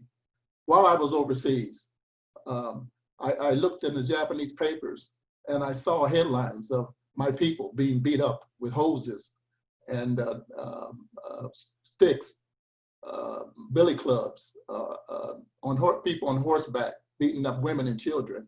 And I'm overseas, and Vietnam broke out. And they wanted, you know, I'm involved in this conflict while my people back home were getting beat up and disrespected. And it hurt me as a young man, and it hurt all the GIs over there. And we, as a group of Black young GIs and Marine Corps, Army, and the rest of us, we had a little pact that it wasn't going to happen to us. And unfortunately, we took it out on a lot of people over there that didn't look like us. I'm saying the whites. It wasn't a good thing. We went in intentionally to fight, to beat them up because of what was going on in our states. So my generation didn't feel that way. We felt that we were owed something. And when I came back, I was a military policeman just before I got out of service. So I understand policing. I have 2 nephews now that are deputy sheriffs. My uncles, when I was a kid, one was the deputy sheriff back in Iowa. My grandfather's brother fought in World War I. He came back with the same attitude that I have, but he had nothing to fall back on. World War II, my dad fought in World War II. He was a veteran, wounded vet. He came back here to the States. He was discriminated against, had nothing to fight on, couldn't get good jobs. And the word was always, I'm fighting for you. Your generation will have it better than I had. That's, my great uncle said that, my dad said it. And then it comes to my generation, we weren't going to take it. And I've been very vocal and successful in some of the things I've done, and I'm not here to brag or anything, but I'm just saying that I became the first Black in a lot of situations, and for the Edison company, became the first Black manager in one of the divisions, which covered 50,000 square miles. But I'm not here to say that. I'm here to say that it was because of my persistence. When you go in, I would not accept no when they said they weren't doing any hiring. I wanted to know, there's always another question. When you ask that one question, follow up with the next question. And then the next question, until they have no choice but to either put you on the roll or say, okay, take the test or whatever it takes to get to that position. You have to be persistent. And I'm telling Cameron and Marlo and that group, and you as well, young lady, that I found, and Gwen had mentioned as well, persistence. You can't just lay back and because you heard the word no, let it go, because that's not the way. And I'm so proud of the generation that's coming up, like Cameron and that group. You guys are under me. And I remember we're talking about police, and I have to ask Gwen, she said 75% of the police force lived in the city. I'm wondering if it's the school police or the city police. Because school. The city police, school, okay. That's what that was my point, it's school. It's school, okay. I want to make that straight so people wouldn't understand, because that's not true of the city police. And that's a problem we have with the city, by the way. Big problem we have with the city. And the last time I got stopped, now I was in my 50s, you know, and I'm closer to, let's see, well, let's say I'm closer to 80s than I am to 70. I'm gonna leave it like that. But I'll tell you this, I got stopped in my 50s, right here in town. I'm saying town, Fontana, something, even know where it was. I was on my way to pick my wife up from work. And at one time I read meters for Edison Company, so I had a little stick I used to use to fight off the dogs, kept it in my car. I was smoking a pipe on my way to pick up my wife, and it was raining, so I had the window halfway rolled up, and it was smoke. This cop pulled up next to me. It was a T-stop. I was going right, he was going left. He happened to look over and see the smoke. As soon as I turned right, he lit me up. He thought I was smoking. Of course, that was back in the crack pipe days. I knew what he was thinking. And he pulled me over, and when I rolled down the window, he smelled the tobacco. So it made things a little different. But he shone his light down, and he saw the stick that I carried for the dogs. And he ordered me out of the car. And he pulled the stick out, which was a coil of copper that I used, and I was working for Edison then. And he said to me, wow, what are you, a gangbanger? Now I'm in my 50s with gray hair and this young kid. And what I said to him, I said, well, I'm a gangbanger if your daddy's one, because I'm old enough to be your daddy. And he didn't like my answer so well, but that's okay as well, because he ran the check on me and found out. Then he started calling me Mr. Griggs, but it was too late. And I'm saying that it doesn't stop. I've been stopped numerous of times. So that's just one incident. I can go down the line for others. So your brothers are very fortunate, as Stan had said. But I'm just saying to this young man, and with WAG, what we had done, when I was in WAG as a young man, I joined WAG and I was in my 20s. We made it a point to go to these council meetings. We took a group, 3 or 4 of us used to sit in the council meetings. We take these young guys with us. We had no agenda, but we were there. We go to school board meetings. We had no agenda, but we were there. And you need to show up. Cameron, and I mentioned you and young man and Marlo, you guys, just show up, man. Get a group of young men and women, whatever it takes. Show up at some of these meetings. Read the agenda, find out what's going on. There's sometimes maybe you could speak on it. And Gwen will tell you what that does to that council, because they don't want to make any decisions that may affect you when they see you there, unless it's bad. If it's bad, especially, show up at those meetings. Speak your voice, and don't be afraid. They are more afraid of you than you are of them. Believe me, when you show up, they'll start whispering. They want to know what is it they want and what are they about. So we've done that, and we were able to get things passed. We were able to get funds. We were able to do a lot of things from Westside Action Group because of that. We mentored young men and women for that reason. And we're starting that back up again, by the way, Gwen. But I mean, that's one of the things you could do as young men. And I see your frustration, and I've been there, young man. I've been there. And I was able to have a successful businesses here in town and everything. Not that I had it all going for me, but I was persistent. And persistent is a word I'm telling this generation lower than our generation that's coming up. I'm talking about my grandkids. Because every generation says, I'm doing it for this other generation. Well, we're in a generation now that says, we want ours right now, and we're not going to stand for any less. And I'm so proud of your group for standing up and fighting for some of us older folks that just did what we could, but you can do a lot more. You're educated, you're smart, and you're persistent, and you need to exercise your rights at this point. And I don't mean to take the stage here, I'm sorry, but if there's something that was on my mind, I just wanted to get it off. Thank you. I appreciate that. I don't know if anybody wanted to respond to that. I kind of wanted to. Firstly, I would just, you said like you didn't want to brag about anything. One thing I would say, like, if you are in an oppressed body, growing up in this world, succeeding in this world, you deserve to be able to brag about whatever you have gone through and whatever you've accomplished, because there's so many different trials and tribulations within this life. There's so many different things you have to overcome. So much what's the word? So much adversity and everything like that. Everything that comes up is just like people blow it over like it isn't something that could, be traumatic in your life, something that could, provoke all these different type of emotions or different type of feelings towards something, all these different type of beliefs. And seeing this right now, seeing it at 22, seeing it in 2020, seeing all the stuff that, generations after generations have fought, it's like, it gets to the point where it feels disrespectful within my, I know everybody probably has felt this if you're going through this. You feel disrespected, like it'll make your blood boil, because it's like, wait, why is this officer putting his knee on this man's neck for 8 minutes and he didn't even do anything? He was already handcuffed. He has 3 other officers on top of him. And then it's like, people try to make sense of it. Like, well, what did he do? Like, it doesn't matter what he did at that point. There are 3 officers on him, 1 on his neck, and you're trying to justify it. Like, at that point, like, you need to look within yourself and search within yourself, because it's like, where is your humanity at? Like, there is such a lack of humanity within this world. It's crazy. And that's honestly what's so sickening to me, because we're the ones who have to advocate for humanity, and we're the ones who have to advocate for them and stuff like that. But it's like their leadership, the leadership that has been upheld for so long and that has been self-proclaimed as what, all these leaders are doing and stuff like that, all these people with power, all these people with money, they don't deserve their positions. They don't even know how to, create a humane world, create a world where there is humanity for everybody and stuff like that, where people are treated like you. Anybody in this panel, including myself, could run this world better than anybody that's actually doing the stuff right now, because they what have they done besides uphold just exactly what this world has been doing for all these years? And honestly, I'm tired of seeing, like, to the generations before me, like, much love and appreciation for all that you guys have done. I'm sorry that you guys have to go through that. I'm sorry that we're still going through it. I really do hope that, this time, it's crazy, because it's like, how can we just get it to where it's like, it just stops and then we finally get what we want? It'll never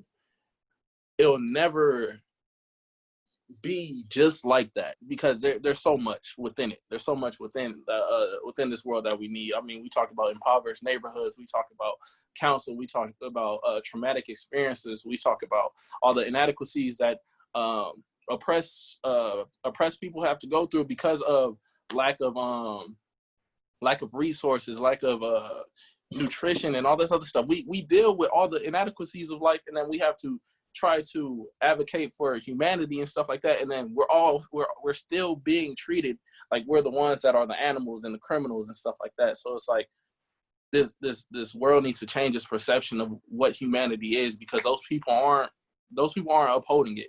And the leadership that they got, like the leadership that they have been talking about this whole time, we need to eradicate that, because it's like what you guys have done this whole time. Like when you say you went to those city council meetings and you used to grab people and tell them to come with you, like that's leadership, and that's what people should be looking at in terms of leadership. The people that are out there right now fighting, protesting, in these different conversations, stuff like that. That is what leadership is. Like we are showing them just exactly what leadership is, and they're making it seem like we're doing something that's negating their leadership. So it's like, at that point, we should just eradicate yours, because it's disrespectful to stand before us and act like they're the intelligent ones, when it's like the world is in shambles right now. It's in flames because of your leadership and what you've been trying to uphold. But I don't know, I mean, God willing, we get peace this time, because I mean, hey, if not, hey, no justice. Y'all know what the second part. Marlo, My brother. And Cameron, I love your drive, and what Don's saying, what Gwen's saying, and we can advise you all we want. We don't mean it. We've had our turn and we've done our thing, and we'll keep trying to do it, and we'll keep trying to advise. But today, it's you, Yvette, and Marlo's turn. Take up the fight, and like Don said, be persistent. Go to meetings, change laws. Don't just change, like Gwen said, go all the way up to changing laws. Go to your assembly member, your congressman, your senate, change laws, make things happen. Because until you do that, things will stay the same. You've got to make changes, and you got to demand changes, because like WAG does. We go to so many meetings. I tell my member, my board, I said, I can't make this meeting. Can anybody go? And someone always raises their hand. So we will go and we will fight the fight. But the bottom line is, you got to be in the fight to fight the fight. Thank you. Can I, Marlo? Oh, go ahead.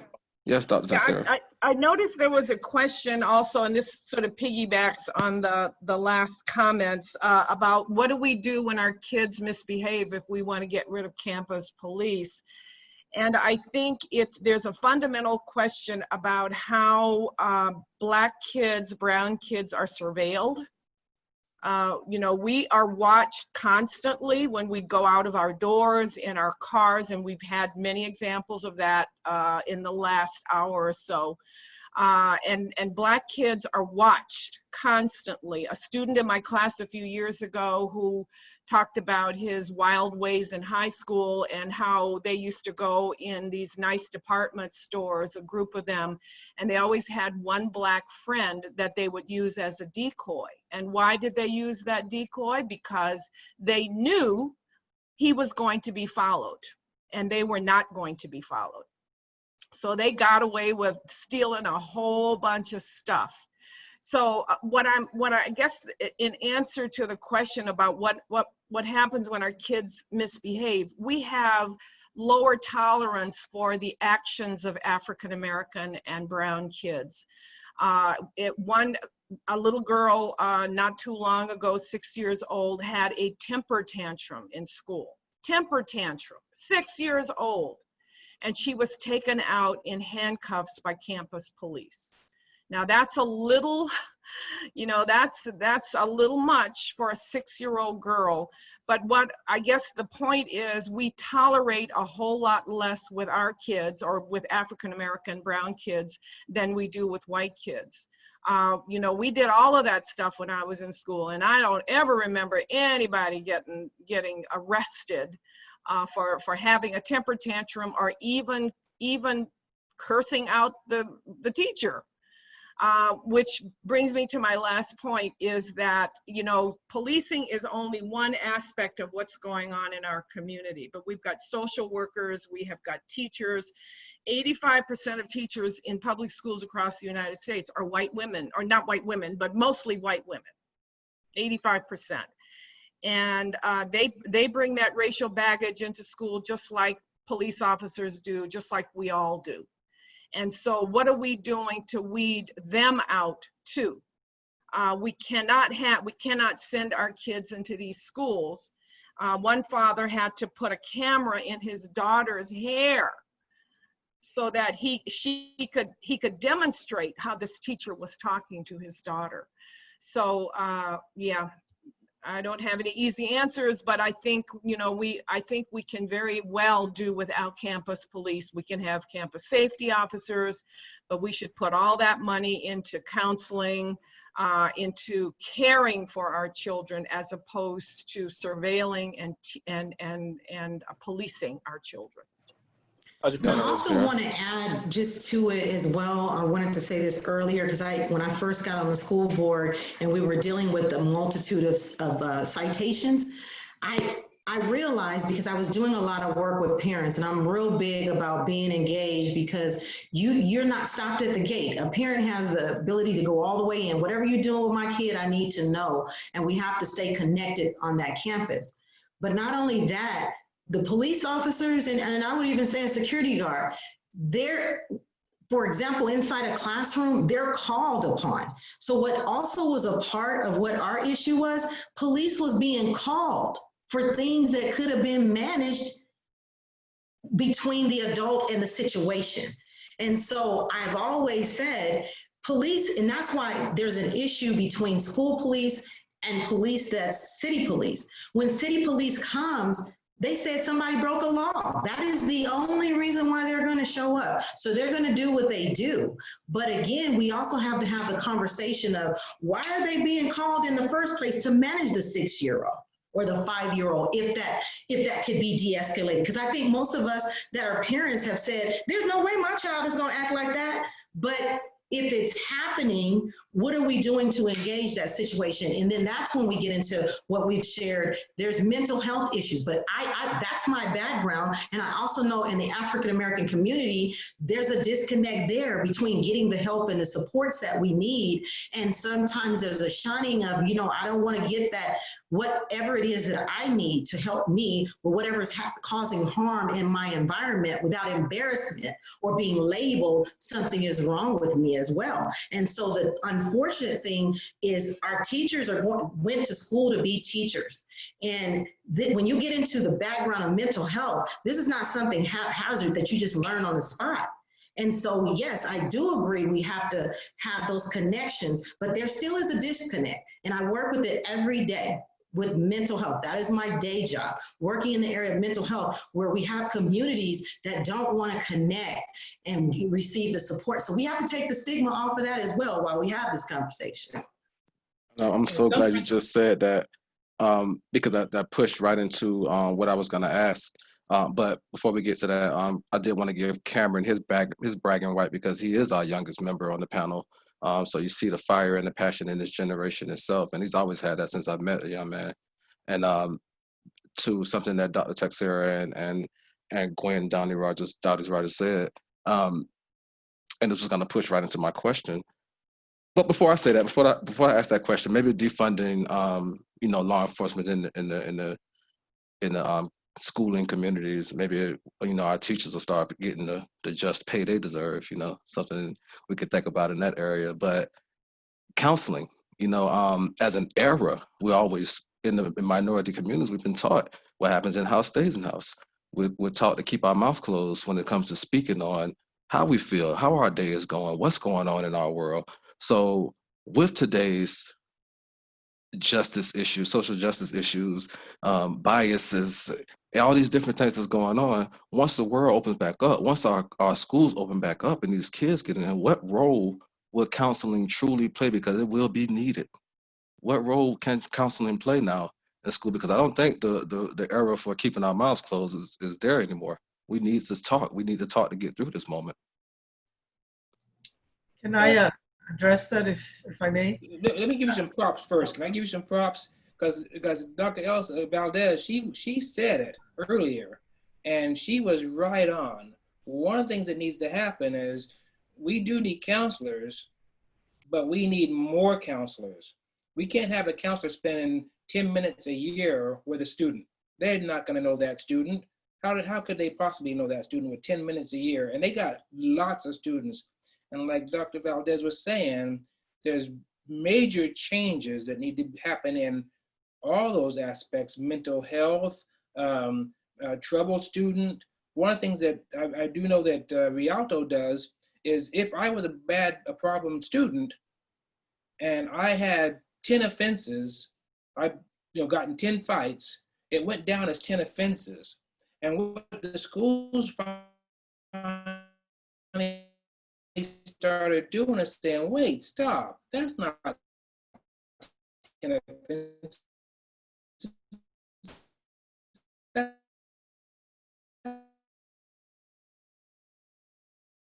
one guy causing a lot of trouble.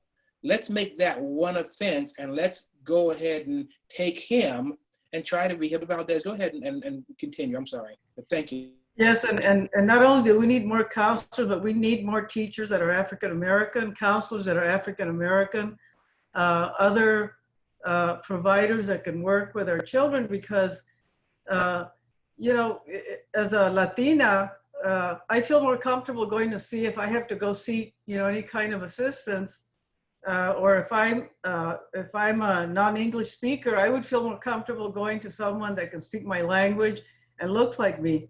And so in our schools, I think Dr. Texeira said 85% of our teachers are white. The teachers do not reflect the population that they are servicing.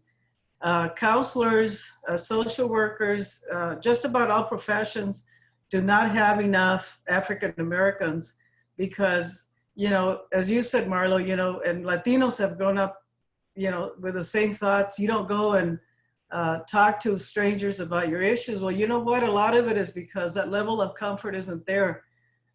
We've never had enough, folks that are from our communities that have, the kinds of jobs that are able to service a lot of these families that have the issues. And so a lot of it, in terms of if you want to do family counseling, it's very difficult to find a counselor if you're African American or Latino. It's very difficult to find someone that you can take your whole family to and work out some issues or, work on some problems. And so that's another area that also needs to be addressed.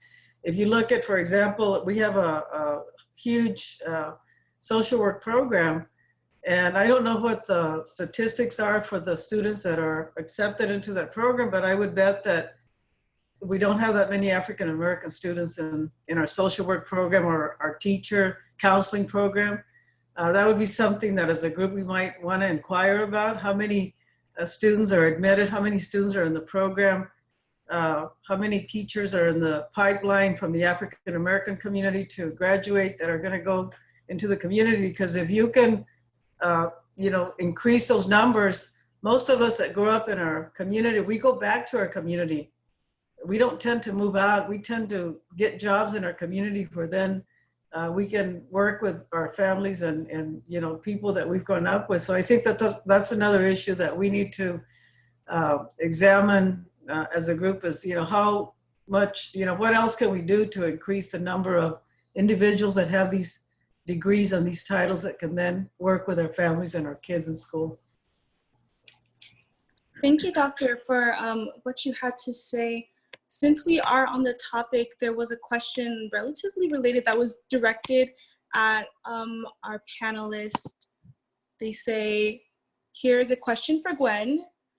What are your experiences with working on policy change within the county of San Bernardino regarding CPS or family systems? As we can see, many Black communities are extremely affected by the policies and guidelines within this system. Thank you for that question. And also thank you to everyone participating in the conversations down below. Would you like to respond? Yes, I would. So my experience has been working alongside of the Board of Supervisors, which is one of the entities that I mentioned that a lot of people do not show up there. So you tend to be either coming from the perspective of internal as an employee. So I've been able to do a lot of work sitting on communities and changing in that aspect. In particular, the changes that we made is that what was just spoken about, a lot of times when you're needing support or you're needing help, it's how people come at you. It's how they ask you the questions. And you may need the help, but you get turned off and say, forget it, I'm not gonna go because they're making me feel like something is wrong with me, like, I'm less than. And so we change policies in how individuals are being assessed and asked questions so that they can access what they need. We have a lot of subcommittees in the county, whether it's from African Americans to Latinos to our LGBTQ community. We've dispersed all of those into committees so people can come with their perspectives, talk about those things, and then present them to our County Board of Supervisors to make those particular changes. So again, I want to say, remember, public servants are supposed to be accessible, not some glorified position that says, oh, if I have their number, nobody else has their number, yay for me. If you're going to be a public servant, everybody should have your number and have access to you. And that is what you're supposed to do to be able to hear what needs to be changed. But I encourage you, there's committees. And once you have a committee, you're formulating, just like the Rethink Public Safety that's taking place right now, another call my kids are on and I'm here and they're there. That was a short period of time to work with a big entity to say, first of all, now we're raising this to the level of a crisis. And once it's determined that this is a crisis, then you begin to work towards what are the things that make it a crisis. So that's a way that it can be done, is being done, and it begins with the bigger picture, the county, on a county level. Marlo, may I? You have the floor, Dr. Texeira. Thank you for that, Gwen. There's one thing I know we're about to discontinue this wonderful talk, but I did want to let the students know, both in our audience and the three of you student hosts, we have a criminal justice system or criminal justice department at Cal State San Bernardino. And I don't know if you know this, but they have no requirement, no class requirement to teach racism in the criminal justice system. There is none. So I'm on the faculty senate, and I'll be bringing that discussion up next year, or when we start in August. But I think it also, if you all think that that's an important thing to do, to have a discussion about racism in the criminal justice system, then it has to come from the students too. So we have to have this, multi-pronged attack on the way, because we are a feeder department. The Department of Criminal Justice is a feeder department to all of the police departments in the area. And although many officers do not have bachelor's degrees, the supervisors, the administrators in policing do have bachelor's degrees, at least bachelor's and sometimes master's degrees. And they get a lot of those degrees from us, from Cal State.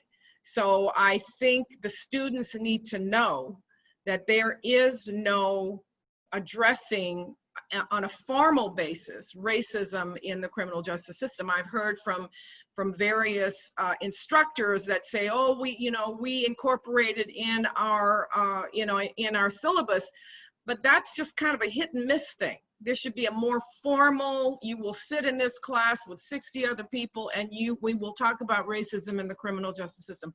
That's not happening in this large, criminal justice is one of the largest majors on our campus. And I would like for the students to know that that criminal justice system does not address racism formally as a part of the curriculum. Thank you. I can't wait to be a part of that in the future. See that come true for our students. Cameron, you have the floor. Appreciate it. I agree with Sure. It's so much. I really do love these conversations. There's so much, like, it's an overabundance of information that you can gain from these conversations. So it's like, if there are people who are like, I don't know where to start in terms of these conversations, I don't know where. It's all right here. It's all out there on Google. That's where you can find out how to do these different, figure out what's going on in the world if you are still living under that rock that you're under. Somebody said, it was Jen. She said, I feel like you should have at least a 2-year degree to be an officer. I actually was just thinking about that.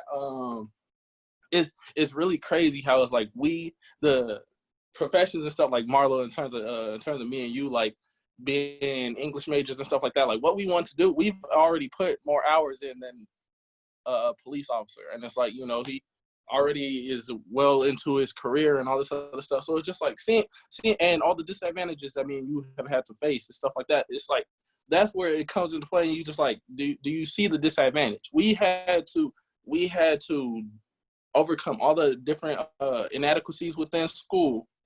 And then we're still trying to get to where we can establish a career, and we're still going to have student loan debt. We're still going to have all these other different things, but it's like we've done our part for society. There are people who don't even do their part for society, and they've already had their career established, and now they're running society. And it's like, also within schools, I believe Dr. Valdez, you were talking about this, like in terms of counselors, in terms of getting more Black counselors, stuff like that. We can't even get to the college part. We can't even get to that part because our communities are so have been dismantled by supremacy and oppression and all this other stuff. Like our own communities can't even get us to that point. Like, in terms of myself, personally, within high school and school and stuff like that, I was a pretty good student, like the whole time, like graduated 3.0, whatever it may have been. But it's like the whole time throughout school, what was going on in my life personally, I feel like a lot of inner city youth have the same type of upbringing. We all have to go through. We grow up so quick. By the time I was 13, I had to become a man. So it's like, that's something that's like, it's constant. It's constantly happening and constantly being reproduced within our communities. Our Black man, our Black woman, we all have to grow up so young. And the world makes us try to respond to it instead of it responding to us. So it's like the fact that we have to do all that, go through school and stuff like that. Like within me personally, within school, I had a hard time getting into class and stuff like that. I was always tired. I always didn't like being in class, being around a lot of different people who didn't, relate to me and all this other stuff. But I got through it up to this point, and now I could go and see if I could be an advocate for those students that, have the same pressure that I had when I was in high school and stuff like that. And I wanted to go and all this other stuff. But it's like, I'm not wanting to go because, there wasn't, the only reason why I was going was because of sports and stuff like that. You could ask a lot of Black students that either any of them that you come into contact with, what got them to college and stuff like that. A lot of them are going to say it was sports that got them to college. They played basketball up until whenever, and then they couldn't keep hooping. But their grades were good enough to go and get into a university or something like that. So it's like, we can't even get to the point where we can become those counselors. We can become those teachers and stuff like that. And we don't need police in our schools and stuff like that. Like everybody has been saying, it makes it seem like a jail. Like teachers that take pride in their job and don't just teach a curriculum, but also teach, students that, I care for you as a human being and what you should do, like within this world, how to navigate this world better and stuff like that. That's when like those real relationships get built.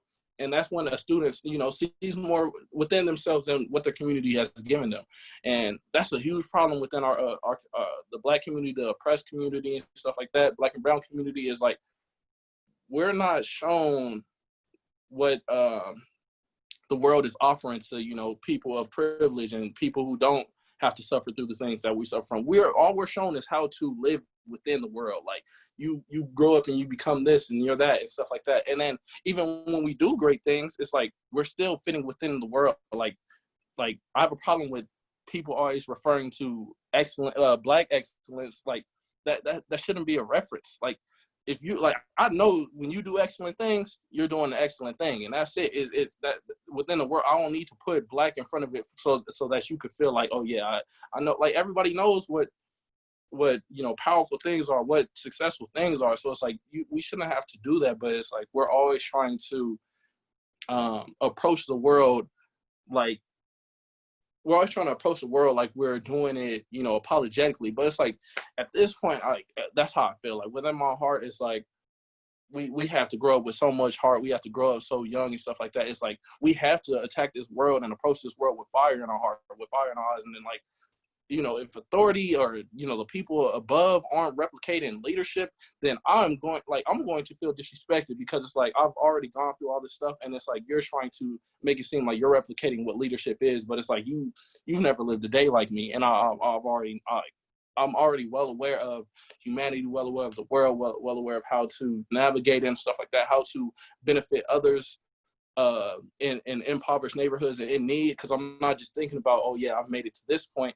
But it's like that's what's continually been going on in this world. People think that once they make it, like that's it. But it's like, what are you doing for your communities and stuff like that? And not only the communities that you're a part of, but the communities that are sub-communities to the world. Like we're legitimately a sub-community to white privilege, to white supremacy, to oppression, racial discrimination, racial injustice. We are a sub-community to all that, because we're the only ones that suffer from all that stuff. Everybody that's going through oppression right now, we are the only ones that are suffering through that. All these generations that we have created, so many different kids, so many different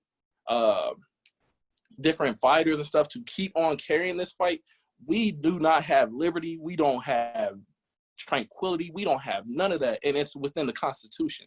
So it's like the fact that it's been going on for this many years, it's been going on for this long, and we don't have our liberty for all of our different generations, for all our posterity. We don't have that. We just been living in a system, and it's disrespectful that we've been living in this system, because there are people who are acting like they're above the system and inflicting it on us. So it's like the fact that we are the people, we should be able to get a hold on this a lot quicker than it has been. But it's so many different restrictions, there's so many secrets, and so much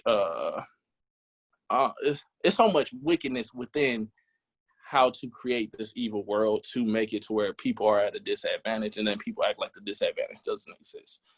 Well, it has been, but it won't be anymore. And I'm gonna tell you why. Because we had a few comments in our because today was today's lectures were so powerful in communication itself, and conversation itself. We weren't able to get to every question in our Q&A, but I hope you guys still enjoyed the segment and got a lot of answers instead. Earlier, Gwen and Mary mentioned, babies being taken out of high school in handcuffs. Taken out of elementary schools and middle schools in handcuffs.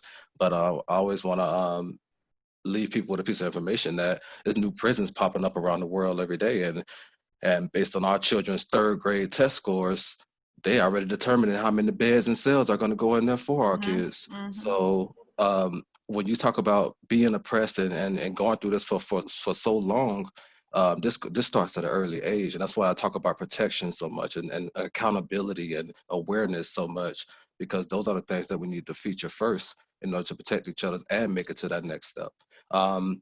Counseling is going to be a huge step towards the next step of our lives.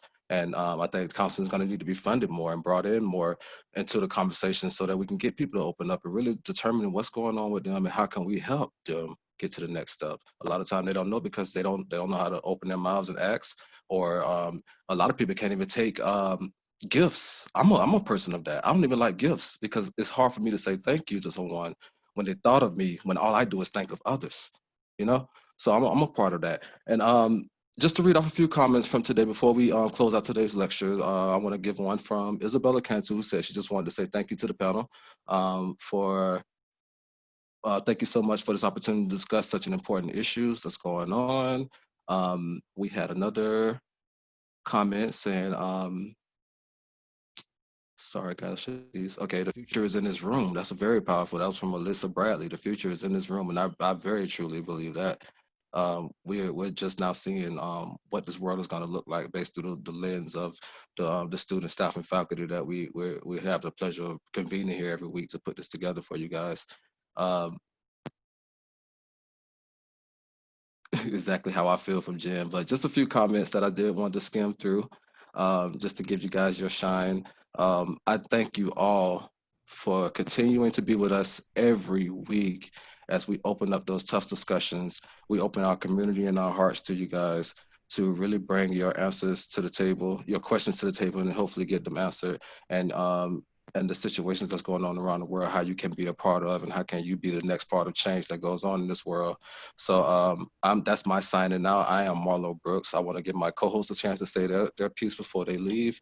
I just want to give you from the bottom of my heart, thank you for being here every week, and we will see you guys next week. Can I just say one thing to Cameron? I was really touched with what you were saying right now, Cameron. This was on a sign, a protester on TV that I saw.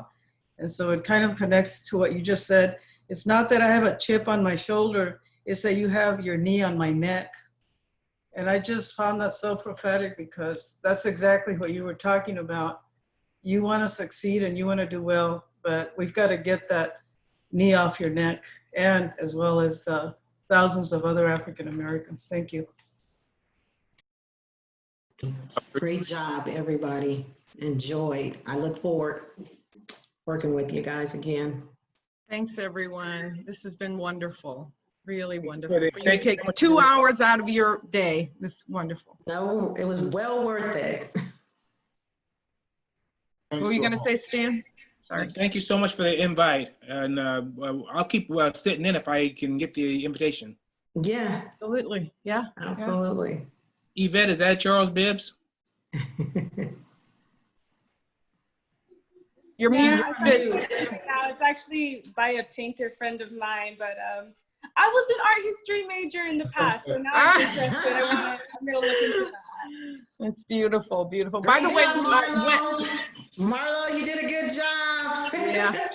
By the way, Gwendolyn, stop putting me on the spot. somebody asked what WAG stands for. Stan. Westside Action Group. Great. Thank you. Thank you. Now, what's that picture on your wall? Is that Bibbs? That is, I have a lot of bibs. I have that one, this one. I have a lot of bibs. That's I like his beautiful. stuff. And he's a local artist, isn't he? He's a local artist, yes. Yeah, that's beautiful. I have an original, and of all things, the original one I have is Boy in the Gray Hoodie. Oh my goodness. Wow. And I was in Jamaica, and his wife sent me a text saying, I have an original from Charles. Are you interested in it? And I told her I was out of town, but yes, and I purchased it right then and there. And it was because of its background. And look at that, that was back like 4 or 5 years ago, and we're back here again in the same situation. So things have got to change. So you young people, I'm depending on you. Hey, doing whatever we can. Doing a good job, man. Yeah, you guys are off to a good start. Yeah, God willing, we all get it done. You guys doing a great job, man. Keep up the work. Absolutely. Thank you very much. Thanks again.